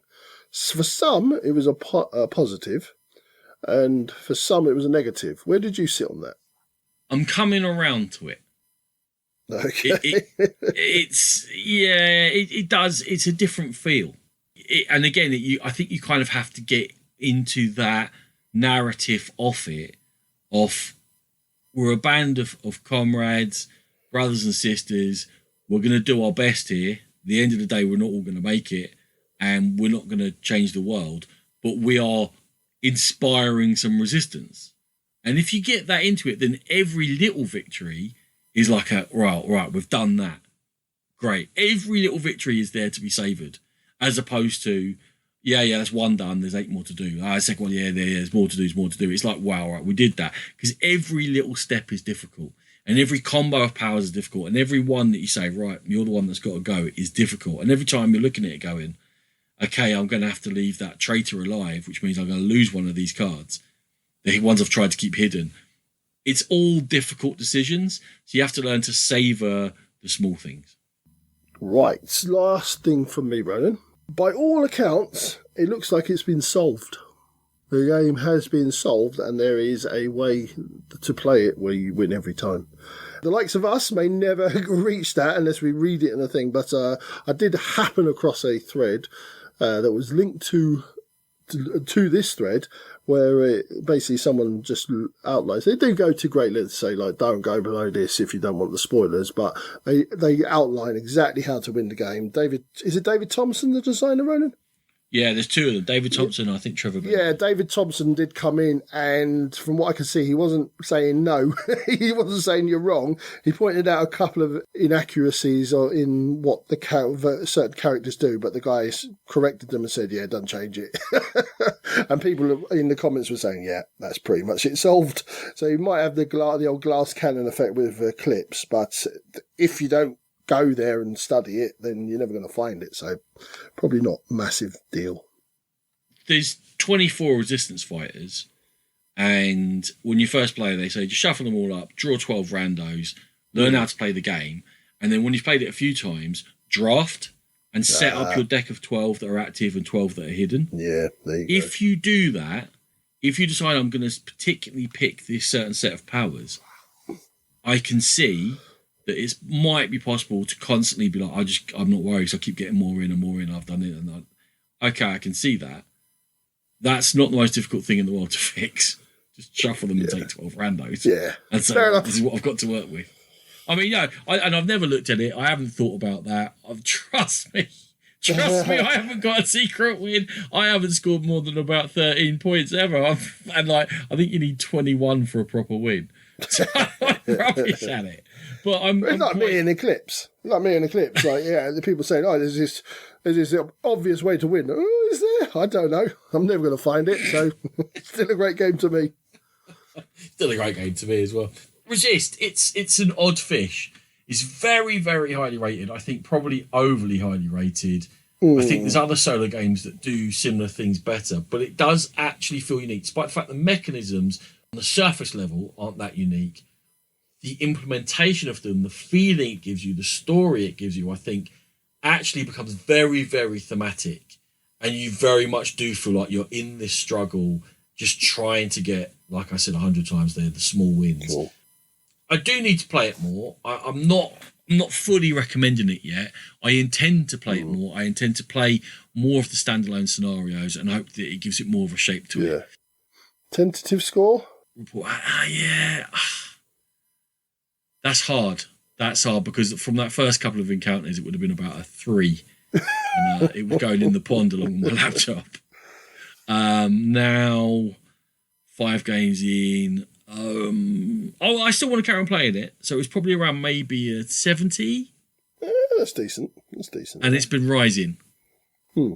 And now it's time to sort of, next 5 games, is it going to stick around and get really high and be a solo game that I'll bother keeping? Or is it like, right, I've seen that, it was good enough, but it goes.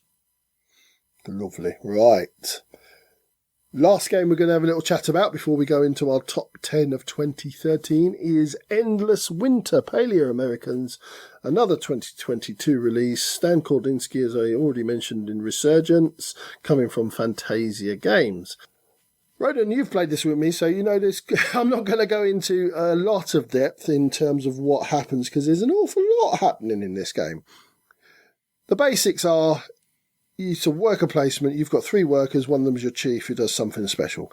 There are 4 worker placement areas on the board, and they all correspond and they cascade into certain areas. One of them is all about hunting and collecting animals. One of them is about, there is a landscape where it's all about area control and putting your markers down on the area control board.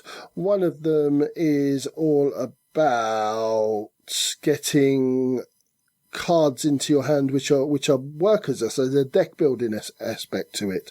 Another one is all about getting different types of cards which operate at the beginning of your turn. They're completely different to your worker sort of power cards, and also getting end of game scoring. You're moving up charts to affect your end of game scoring. The higher you go up on these tables, the better your end of game scoring will be. At a very high level. When you do play a worker, you're looking to power that worker with the word I can never think about, labour. You're trying to give them enough labour to do the actions on the board as they are. And you're playing cards for that, or you're holding back cards, because at the end of each round, there is a round in which you can bid for first player and get other additional rewards. So a bit all over the shop, as was my teaching when I played it with Ronan and Rachel, because this game... It was not. It was very well taught. Because this game is a little bit all over the shop, Ronan. Would you agree?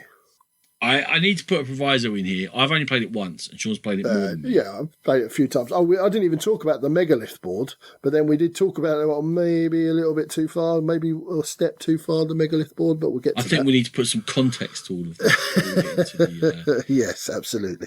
So initial level, it's action selection, it is hand management is crucial to it all, and then your deck building, which will create, obviously, the hands you're going to get, which you're then going to manage through each of these turns. It's interesting that it's very tactical deck building, because it will tend to be that your deck doesn't go round that often, Sean, because even though it's a bit of a longer game, what will we second 2.5 hours maybe for 3 players? Yeah. Maybe that will get shorter with familiarity, but it's a longer game. There's actually only 4 rounds. That's correct, yes. So you're doing 3 actions each in 4 rounds. So there's 12 actions if you took it at a very simple level over a long time. There is lots of triggers off each action. As Sean says, it feels a little bit lacerdery in that I do this, but it also triggers that and triggers this and triggers that. The Eclipse round is a whole thing in itself, which you're playing cards out, and your turn can be quite long. But the thing is, the deck doesn't cycle round very often, and everything is much more immediate than you'd expect it to be in a game of that length.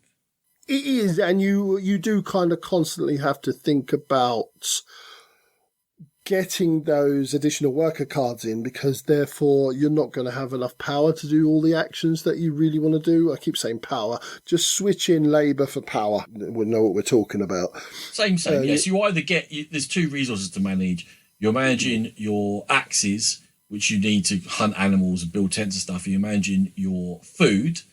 Your food is there to pay for things, but also you can spend it for labour, or you can spend cards from your hand for labour. That's right, yeah. If you spend cards from your hand for labour, though, you're not setting yourself up for the Eclipse phase at the end of each of these 4 turns, where they'll dictate who gets first player, and they'll give you bonuses for not having used them during the round. So there's always a constant balance between these 3 resources of using your axes and getting them in, using your food and getting it in, and balancing your labour. And all the time you're thinking tactically about all those 3 things. Yeah, and then to throw on top of that, you've got the other cards that I mentioned. You play at the beginning of your turn before you even start placing your worker, and you play those down, and they just give you sort of one-off bonuses and move you up on places or put things down on areas. And as your hand grows, then they grow as well. So towards the end of the game, whereas you might have started with like each turn was 2 or 3 minutes maybe, now you've got 5, 6, 7 minute turns, and you're like, right, I'm going to play that to do that, and then just chaining off things. So that's where the length in the game comes. For sure. And that's kind of half the game. That whole deck management, what cards you pull in, what combo you're setting up, it's 2 of the actions, it's half the game. The other bits are like 3 mini games that have been put into the overall structure. The first one is going hunting, and you can either you collect these animal cards basically, and you can kill them to get loads of food, which could drive your labour engine if you want. But also you can collect them in sets. So there is like a small set collection game there, which is fairly abstract, and you score some points from it, and it's one of the ways in which you're going to drive scoring points. And it kind of is a little bit. This is the most seamless game ever, but what does deliver the theme is the artwork feels very thematic. But so what we'll do is we'll move on now to the area control. So you've got a landscape full of hexes, and it's a randomly generated one each game. And you are going to put your tents, which are on your board, and it's kind of like you kind of got a bit of a Gears of War. That's not a word I wanted to talk. Great Western Trail. 2 completely different things. Great Western Trail thing going on. When you take something off your board, it often gives you something else, a reward or an ongoing issue, production issue. I'm just words failing again. I don't know where you're getting Great Western Trail either. I'm lost. When you take things off in Great Western Trail, you get extra stuff. So if you take one of your things off, put it on the board, then quite often it gives you a reward. I wouldn't call it a Great Western Trail thing. I think it's like loads and loads of games. I didn't think that was at the heart of Great Western Trail. It's well, yeah, when you remove things, there's a bonus underneath. Yeah, it was the game that I thought of when I thought about it. Okay. But so you're putting your tents down and you put it in a central space, and the action place where you go either allows you to put more tents down or move your tents around the board. And if you get your tents into a triangle shape, you can then put a village down, which gives you more area control. So you bring those tents back to your board. So you're constantly pushing out the tents, and you're constantly trying to get the area control. And why are you doing this? Because I'm going to be a gobshite and say it's area majority, by the way, but carry on. Okay, yeah, you're right. It is area majority. And why you're doing this, because in the Eclipse phase, whoever's got the majority on each of the tiles gets a little reward. So if you let someone completely run roughshod and completely have it all, then they're going to get absolutely loads of stuff. So you've got to kind of keep on top of things. It's one of the mini games you're playing to just get stuff. It will get you food. It will get you axes. It will get you movement on the next little board we're going to talk about. And there's lots of things in this game that just gets you stuff. If you save your cards for Eclipse, they'll get you stuff. If you get those culture cards, they'll get you stuff. And it is very much a game about doing the actions, but getting all the stuff on top of them and layering it and loading those actions down with bonus after bonus after trigger after trigger after trigger, and building that momentum in your actions is what's going to drive you forward and make you successful. And it's a very sort of modern Euro sensibility of, yeah, here's a mechanism, here's all the bonuses on top. The other thing it gives you, and other bits in the games give you, is the ability to put down these megaliths, monoliths, one of the two, stones on a separate grid board, which is a squares grid, and you put them down and you can build on top of each other in order to score a handful of points. But every time you put a stone down, you're getting, guess what? Stuff. More stuff. Get food. Get axes. Another abstract mini game that's been put within the framework of those 12 actions that it's there to trigger what everything else does. And they all just have this feedback loop where if I go up there, it will give me this to put me on there, to go over there, to move that over, to give me this, to give me more of them, which allow me to do this. And that's what you're trying to do. It's one of those games where you combo the 5 different areas of the game to power each other and almost become a self-perpetuating motion there. Well, some of us did. You're right. Some of you lot did. I said it to you at the time, and I very much stand by this, and it is a pun on the theme as well. This is a snowball game, whereby things you do at the beginning, the earlier in the game you achieve something, even something very small, that slight advantage it gives you starts to roll. And because it gave you that one thing in the very first turn, that's now worth 2 things at the bonus stage, and which is worth 3 things when you get to Eclipse, which will be worth 5 things by the end of round 2, and actually you're 20 things ahead by you get to the time you get to the end of round 4 because of a small advantage in round 1. Because if I can get 2 more meat, I can do 1 more of these actions, which will put 1 more tent out, which will get me 2 more things in the Eclipse phase, which will then for next turn will slightly kick me off. I'll be able to get 1 more culture card, which will trigger and trigger and trigger and trigger. And because all these mini abstract games trigger off each other, hitting small bonuses counts a lot.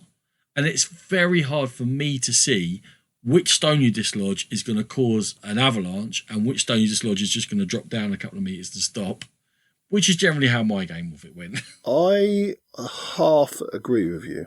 I think you are correct in that you do need to make a good start and you do need to know what you're doing from the start. A lost round can be really problematic as you get to the end of the game. But that's where we differ. You think a lost gain, a lost action is massive. I think a lost round is massive. And that's, I think, where we differ. I don't think the small, tiny things make that as much a difference as you do. Yeah, and I think at the beginning they do. See, I don't think they do. Like if I start from, because it's exponential growth, and if I'm starting from a 4 and I grow exponentially, and you start from a 4.5 and grow exponentially, not far down the line, your total's going to be way, way higher than mine is. But that's very much what I feel about it, and also because I'm really bad at that. It's not your thing. Yeah, No, it's not generally your thing, and I think I was expecting to win because I had played it before, but I think in general Rachel picked it up a lot quicker than you because she likes that kind of thing and she's very good at that kind of thing. Right, I'm going to use that to get that, and that's going to power that, and exactly what you said. And she's very good at that. So you both are.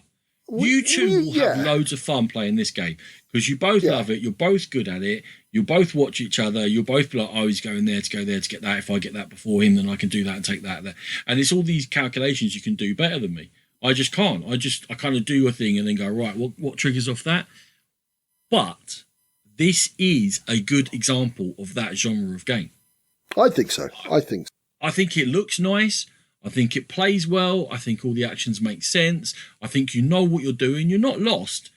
I am still making a decision. I'm making a worse decision than you, but I don't feel lost in any way. And I go, yeah, I'm doing this, and I'm getting that, and I'm getting that, and I'm getting that. And I'm like, that's a nice little turn. I got 4 things. The problem comes, of course, when you take a turn and you get 9 things, and I go, oh yeah, that was better. I objectively think it's a very good game. Subjectively, there's 1 or 2 too many mini games within it for me that don't add anything other than noise and busy work, as I've been talking to you about recently. Like the Mesolith board, that could just go. Yeah, I think we did talk about that, and that was probably the one we really agreed on, is that it takes so much table space to start with, and is it really necessary? Because the Mesolith or Megalith is really powerful. If you get to the outer reaches of that, there's some really, really powerful moves. And if you're the only person that's concentrated, or you've been lucky enough to get to the edge of the board, then that is quite a big jump in your favour. So I think that could quite easily go. It's not Mesolith, definitely, because that means Middle Stone Age, so I'm definitely misusing that one. Yeah. It's Monolith or Megalith. It's one of those two. But anyway, my take on this. The other thing, I've got one other thing for you. On that tent, the whole tent board, to me, I wish that only scored you points. And I wish that was a true area majority game whereby we know what we're going for. And again, it's my simplicity. It's that I know that it's worth that amount of points. That's why I'm doing it. To me, because it's giving you those Eclipse rewards, which in the end will give you more stuff to score points eventually, it is an obfuscation of purpose there that doesn't suit me. And I wish that... And I think it would be more fun to just be straight up, that's points. Do you want those points or not? if it was only points, would it not be easier for everyone to say, well, I'll have a few points, you have a few points? Because the rewards are different, they can chain into what you are specifically trying to do. So we've talked about the megalith board being a bit superfluous, but if I was... or monolith. Whatever it is... If that was my game and I was really pushing that, there was tiles out there, which there often are tiles out that allow me to place more stones onto that board, then that's for me is more interesting than everybody having 1 point, because I control this tile, you control that tile, and Rachel controls that tile. Therefore, we all get 1 point. That doesn't seem that interesting. I think there's enough balance in that it costs you actions and resources to build the tents in the first place. Or make that space more interesting, but that's cool. That's I'm not pushing too hard. I know what you're saying, and definitely I could have played that much better. I have a theory or a strategy that I want to try next time I play it, because I kind of think like maybe if I try and do that, it might work. And this to me feels like a game in which I'm not going to care if I win. I want to explore certain things within it. I want to try this sort of a strategy. Does that work? I want to try that sort of strategy. Will that work? If I focus on only getting those in and using them only for eclipses, and I use only food for labour, will that work? And that's what was going to bring me back to playing more. Because I say I've only played once. I intend to play it more, and I might be talking about it a little bit in the next episode. So I should really leave the longer last word to Sean, who is much more informed and much better at it position than I am. After 3 games of this, I really enjoy the experience. Whether I win, lose, or draw, I'm really enjoying, as Ronan said, something that I enjoy in games is chaining things together. I agree with Ronan that there is a lot still left to explore. There's an absolute ton of expansions for this already. It came out as part of the Kickstarter, which I can't see myself touching for a long, long time, because I think there's enough in here for me. So after 3 games... I would place this at an 84. Definitely a Sean game. Right. Shall we crack on? We are nearly 2 hours into our chat, so shall we crack in and tell these people what are the 10 best games of 2013?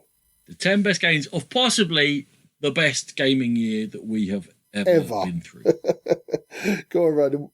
Let's have your number 10.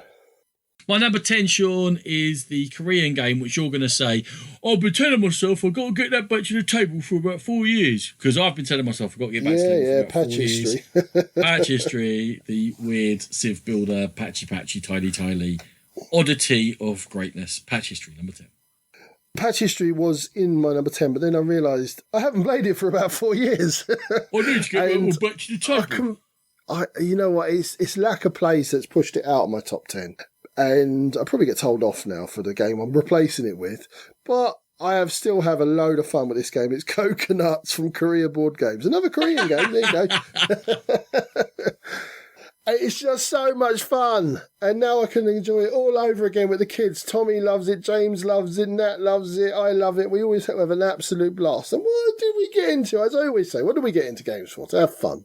And Coconuts gives me a lot of fun. Quite the choice. You've reminded me of something there, actually. My nephew, Nathan, loves Coconuts. Like, loves it. Since he was 3. Right. Yeah. When I backed Core Quest, I got a couple of copies. Obviously one for us and then one for him, because he likes games, but he was a bit young. And we gave it to him this Christmas, and Rachel and his dad and him sat down and played it on the 28th or something. Oh, my days. That little boy's mind was blown. He's like, I need to play that again. We've got a game, Rice. We've got a game. So well done, Dan. I don't know how you did it, but well done. Okay, number 9. The talking about snowball games, this is definitely one of them. It's Russian Railroads. It is action selection. It's actually worker placement, and it's fabulous. What else is there to say, Sean? It's very abstract. It's very building up a head of steam, and it's glorious. I never ever got on with this, and it's been so long since I played. I can't remember why, but I remember genuinely hating my couple of plays of this back in the day. So I've never darkened its rail again. I know I'm on solid ground with my number 9. It's Francis Drake. We talked about it in our top 100. I did look, Ronan. It's not in my top 100, and it's a great omission because it really should have been. So let's call it my 100A or 100B. Francis Drake, fantastic game. We talked about it ad nauseam. Jolly good. I'll upset you on my number 8. You're going to moan about being tired in an airport when I forced it on you. It's the two-player abstract. The Duke, flippy tiles, attack each other, thinky. Every game's different. Glorious. Number 8, the Duke. It's absolutely fine. And I'm going to annoy you in my number 8, Caverna from Uwe Rosenberg. I just think I prefer it to Agricola, and I think it gives the Agricola feeling with a bit more theme, and that's brilliant to me. I've never played that. I couldn't possibly comment. Number 7, tough co-ops, Ho, nice production, allegedly family weight, but good luck winning it with your family unless you're on easy level. You're stuck in the desert and you have been forbidden, and your airship has broken down, and you've got to work hard and keep yourself stocked up with water and very much play your role within your team to win it. And Forbidden Desert, probably the best of the Forbidden games for me. Definitely better than Forbidden Skies. That was bad. I have decided that Forbidden Island is vastly superior, and I don't particularly like Forbidden Desert, even though I do quite like it. So it's not in my top 10, but it was under consideration, but Forbidden Island is my favourite. My number 7 is literally talked about in 3 of the last 4 episodes. It's Nations, from Rostan and Nina Hackinson and Einar and Robert Rosen and Lotta Petlit. Fantastic civ building game, very tough, and Puri can get his clothes in the box. Again. Number 6 is the 2 or 3 player abstract rondeley, yet deeply thematic, combative yet not combative, massively varied, hugely overlooked, should be one of the best rated games in the world, and it's called Theseus. Dark Orbit. Theseus the Dark Orbit. You do love that game. You do love it. It is good. It is good. I haven't played it enough to consider it. But my number 6 is... We're getting on to some top games now for me. It's Viticulture, Jamie Stegmaier, Alan Stone, Stonemaier Games. All about building wine. You're making wine. Just a really solid, good Euro game that I really enjoy playing. Took me a while to get into it, but now I love it. It's fine. And I'll play it, but it's fine wine. I burnt out on it after half a dozen plays. It doesn't excite me that much. Bless you. Your number 5? I like a 2-player little flippy game, Sean. Although this is much more about the card play. The tight, rigid, you must play as you're instructed to try to fight over control of areas. It's Hana Makoji. It is quick. It is brutal. It will make you squint and squeal and give you a headache and hate your own choices until the other person has to make a choice and gives you something good. And then you'll laugh and prance until you have to make another choice, which will be desperately difficult again. And Hana Makoji is my number 5, and it is just great. And the Kickstarter with the new stuff is coming sometime soon. Yeah, we're talking. I've never been a big fan of Hana Makoji. I don't like the fact that it makes me hate the people I'm playing against, unless it's with Ronan. So maybe it's a good game with Ronan. I just never got on with it. But I can see why people like it. My number 5, we're going into Euroland again. It's Rococo, Matthias Kramer, Stefan Maltz and Lewis Maltz, Eggert Spiel. Rococo set in kind of a Lacrimosa style artwork, and set you doing Euro things, and your deck building, and your lots of cool things, and area control and all sorts. Yeah. Another one that I liked well enough. It always just felt a tiny bit flat for me, and I don't really know why. I never really nyanged it, but Ellie loves it. She does. My number 4 is Nations with Puria's Clothes expansion. My number 4. Again, how many times we talked about Firefly, Aaron Dill, John Kovalevsky, and the dearly departed Sean Swigert. Gale Force 9, story in a box, absolute comedy in a box, and just fun in a box, and that is Firefly. This would never, ever, ever be this high if my all-female crew had been eaten that time. That was quite funny. Literally eaten. Literally eaten. I'm desperate for a game of this and have been for a long time. So, number 3, I've decided to write an injustice in our top 100s. I have played it and I was a fool. And Sir Francis Drake, who you never really achieved much in life, if we're honest, but you were told a good story and you're a fantastic game. And I love you and I'm sorry. And you're now my number 3 of 2013 because everything's fluid, Sean. Everything's fluid. You are a fantastic game, Francis. So my number 3 is possibly my favourite Stefan Feld game. It's a Merry-Go with its cube tower and lots of point salady things going on from Queen Games. Just absolutely adore this. I hated the look of it at first, which kept me away from it, but more fooled me because I was missing out on a fantastic game. The odd dud turn is what stops it being a top 100 game for me. We've discussed that before. Other than that, yeah, it's a very good game. My number 2 is most certainly not in Sean's. It is one of my most played games ever. 2-player, very limited communication game called Ravens of 3 Sahashri. One is building a grid out of cards, drafting cards and building a grid out, and the other one is taking cards from there and attempting to communicate in several ways just with the taking of a card and adding it to the rows that you have to form. You've got secret goals that the other person doesn't know about, but is trying to glean from what you're telling them by just taking a card out. It is just distilled awesomeness of no talking, look in my eyes. I'm trying to tell you 7 things. I picked up the green 2. The green 2. Okay? The green 2. Remember that. That's a green 2. Yeah, you know what? We talked about earlier that I'm slowly finding my feet in trick-taking games. And no, this isn't exactly a trick-taking game, but it's got that sort of feel where you've got to pass on information to each other. And you know what? I'm slowly coming around to the thought of this. Years ago, when Ronan first played it, I ran screaming. But now I kind of think it'll be quite fun. So, yeah, maybe one day. Play it with Rachel because she's really good at it and she's really patient, whereas I'll throttle you. Right, I'm gonna throw a spoke in the works, Ronan. Your prediction was incorrect because my number 2 no is way. Eldritch Horror. It's not. It can't be. It is. Go change it. Go back. I even had to check my top 100 to make sure. Wasn't this your number 1 of all time? Last time it was. A few years ago. And spoiler alert, it's still very, very high.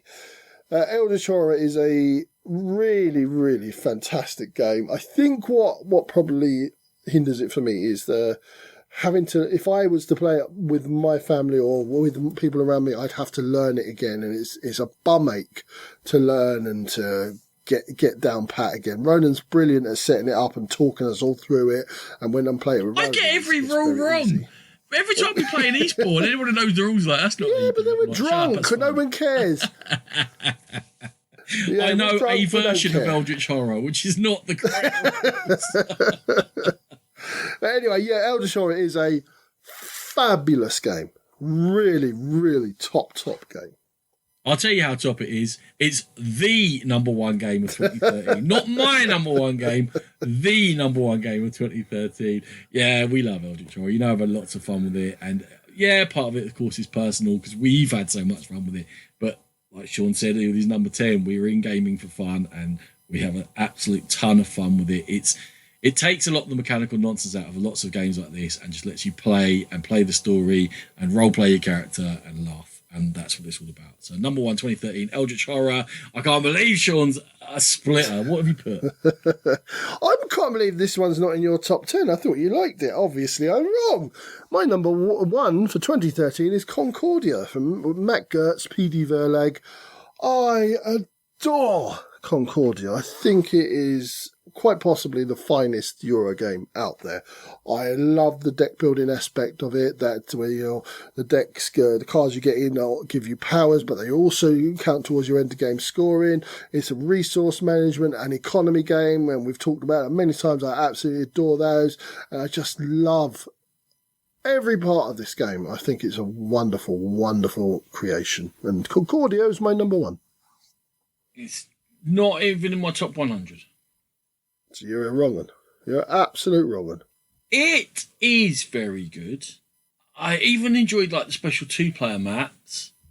I've got a Solitaria, so I'm going to be playing it again sometimes. I think I keep saying that for about a year. I will be playing it again sometime soon and looking at Solitaria for the 2-player, for the solo stuff. And I'm trying now desperately to think why I haven't rated it as a 9. I'm quite shocked because I genuinely thought you really liked it. I thought it might be number 1, but I thought it might be in your top 5.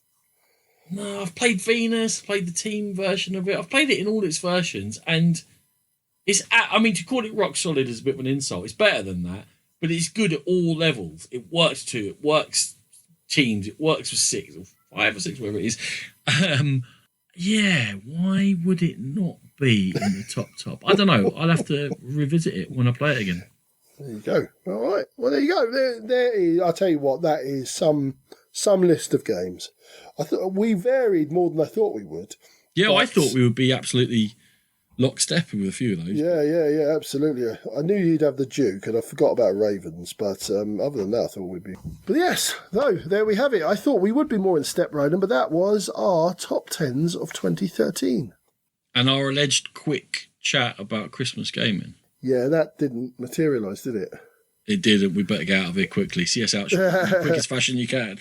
We are proud members of the Dice Tower Network. Go there and to the Dice Tower itself for gaming goodness galore. If you wish to contact us, we are thegamepitpodcast@gmail.com. That's our email address. And we can also be found on the Board Game Geek Guild. We're on all the social media you can think of. And thank you for listening. And Ronan, thank you. Thank you, Sean. Thank you, everyone. We'll catch you next time on The Game Pit. Yay! Music by Eat Aaron.